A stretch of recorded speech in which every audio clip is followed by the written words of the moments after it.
preciso estar em comunicação constante com o evangelista. Nós temos. Eu preciso estar em constante harmonia com o profeta. Nós temos. Eu preciso estar em constante harmonia com o mestre. Nós temos. Ou seja, esses 5 ministérios são para a edificação do corpo de Cristo, para que haja um crescimento. Quando aqui fala de crescimento, fala de um crescimento interno, irmãos. Não está falando aqui sobre um crescimento da parte externa. E quando o Senhor liberou a palavra sobre nós, sobre essa expansão, não era só na parte externa, mas era na parte interna. Nós precisamos crescer e chegar na maturidade, na plenitude de entender realmente quem Cristo Jesus é nas nossas vidas. E isso muda tudo. Porque quando nós realmente conhecemos quem é Jesus, isso muda tudo. Nós vamos parar de cair em qualquer erro. Nós vamos parar de dar atenção para a nossa alma. Nós vamos parar, irmãos, de tropeçar em qualquer galinho. Não, nós vamos conhecer Jesus na sua plenitude. E isso vai chamar dentro de nós de crescimento. A minha alma não vai me parar. A minha alma não vai me paralisar. Por quê? Porque eu agora estou crescendo em graça e em conhecimento. Eu estou entendendo quem é Jesus. Eu estou entendendo que Ele é o maior, que eu preciso seguir, que eu preciso ser guiado. Aqui está falando, irmãos, de estatura de Cristo. Isso aqui fala de crescimento interno. Vamos caminhando.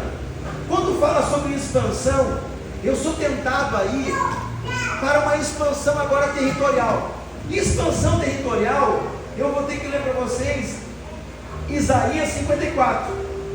Irmãos, nós estamos construindo, fica tranquilo, que no final vai dar tudo certo. Isaías 54, eu não estou ficando louco. Se bem que a Bíblia chama nós de louco, né? Os loucos vieram para confundir os sábios. Mas amém. Expansão agora geográfica, expansão externa. Quando eu falo isso, eu não estou falando só de igreja, meu irmão. Eu estou falando da tua vida. Eu estou falando da tua história. Aquilo que o Senhor quer fazer através da tua vida. Através de uma empresa, através de um bom emprego, através de uma família, através de tudo aquilo que são na parte externa, que Deus quer que isso cresça também. Mas antes de Deus te dar uma família, antes de Deus te dar um emprego, antes de Deus te dar qualquer outra coisa externa, o Senhor, Ele quer que você cresça por dentro primeiro, amém? Por isso nós lemos Efésios 4, que vai falar para chegar nessa plenitude com o desenvolvimento dos mestres, profetas, apóstolos, evangelistas e pastores. Isso fala de um crescimento interno. O Senhor agora fazendo nós crescer na parte interna, nós vamos agora poder suportar o crescimento da parte externa. Porque se Ele nos dá coisa na parte externa, nós não crescemos por dentro, a gente perde. A gente cai. A gente falha. Por isso, as palavras que foram proferidas sobre o nosso ministério, sobre essa igreja, foi de uma expansão, não só territorial, não só de alargar as tendas em modo de ter mais gente dentro da igreja, não. O Senhor está alargando as coisas de fora. O Senhor está fazendo milagres, prodígios, maravilhas nas nossas vidas. Mas para isso virar realidade, Ele precisa que nós entendamos que nós precisamos crescer por dentro. Enquanto nós não crescer por dentro, Ele não tem a obrigação de fazer nós crescer por fora.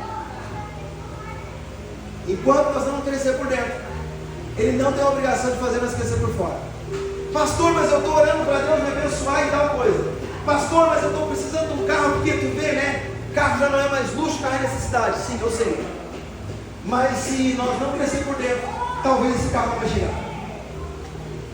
Eu estou usando a figura de um carro. Qualquer coisa que você estiver orando, qualquer coisa que você estiver pedindo, nós precisamos entender que nós precisamos crescer por dentro primeiro, amém? Crescimento da parte externa. Isaías 54 vai falar sobre isso. Regozijei-se, ó estéril, você que nunca teve um filho, irrompa em gritos de alegria e júbilo, você que nunca esteve em trabalho de parto, porque muitos são os filhos da mulher abandonada, mais do que daquela que tem marido, diz o Senhor. Alargue o lugar da sua tenda, estenda bem as cortinas e as suas habitações não impeça. Estique as suas cordas, firme as suas estacas, porque você se estenderá para a direita e para a esquerda, e os seus descendentes desapossarão nações e estabelecerão nas suas cidades abandonadas. Não tenha medo, você não sofrerá vergonha. Não tema o constrangimento, você não será humilhada. Você se esquecerá da vergonha da sua juventude e nunca mais se lembrará da humilhação e da sua viuvez, pois aquele que fez é o seu marido, o Senhor dos exércitos é o seu nome, o Santo de Israel é o seu Redentor.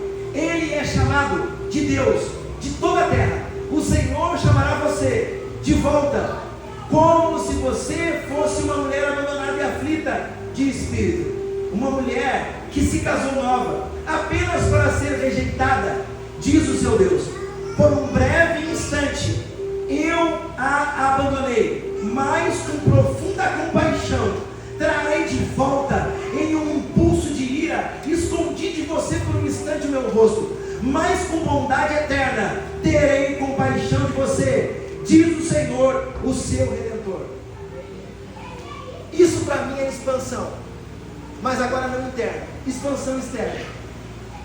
Quando esse versículo fala, esse texto fala sobre essa expansão externa, irmãos, quando fala de alcançar a estatura de Cristo, que nós lemos em Efésios, fala de um crescimento interno, de você ter o lado de dentro do mesmo tamanho do lado de fora, o mesmo número de crescimento do lado de dentro, o mesmo número do crescimento do lado de fora. Às vezes, irmãos, pode ter do lado direito, do lado de dentro, um número muito grande, uma expansão muito grande. Às vezes, do lado de fora, nós podemos ter coisas pequenas, mas o Senhor, Ele vai reverter esse quadro, e o Senhor vai fazer essa medida chegar, a partir desse crescimento, desse amadurecimento que eu estou tentando buscar em Deus, para crescer pelo lado de dentro. Então a matemática é que o Senhor Jesus, Ele transforma de dentro para fora, e o Senhor tem tentado por esses dias, Ele tem batido na porta do nosso coração, Ele tem falado, Ele tem levantado pessoas, para que as pessoas se posicionem, para que as pessoas larguem as coisas que não edificam a Ele, para que as pessoas realmente mergulhem e se atirem de cabeça dentro desse Evangelho, enquanto há tempo, enquanto há tempo. O Senhor tem falado dessas expansões internas e externas, mas Ele tem chamado para movimentar a parte interna primeiro. Ele vai fazer na tua vida, Ele vai curar a tua ferida, Ele vai fazer o milagre que você precisa, Ele vai te dar as bênçãos lá de fora, mas primeiro Ele quer remover os entulhos do lado de dentro, para que Ele possa crescer dentro de você. Paulo entendeu isso, e ele vai falar: já não vivo mais eu, mas Cristo. Por quê? Porque ele cresceu do lado de dentro. O cara estava todo lascado dentro de uma cadeia. O rei Agripa chega e falou: cara, não tem como te condenar, tu é romano, pode ir embora. Não, eu não vou embora, eu prefiro ficar preso. Por quê? Que loucura é essa? É uma pessoa que foi alargada pelo lado de dentro, é uma pessoa que Cristo vive nela, e ele entendeu o propósito, e o propósito dele não era pregar fora, era pregar dentro do cárcere, era pregar para os carcereiros, era pregar para os soldados, era pregar para a classe política. Ele tinha que chegar a Roma, ele tinha que chegar naquele reino. Então por isso eu não vou sair daqui, eu prefiro ficar preso. Que loucura, que loucura.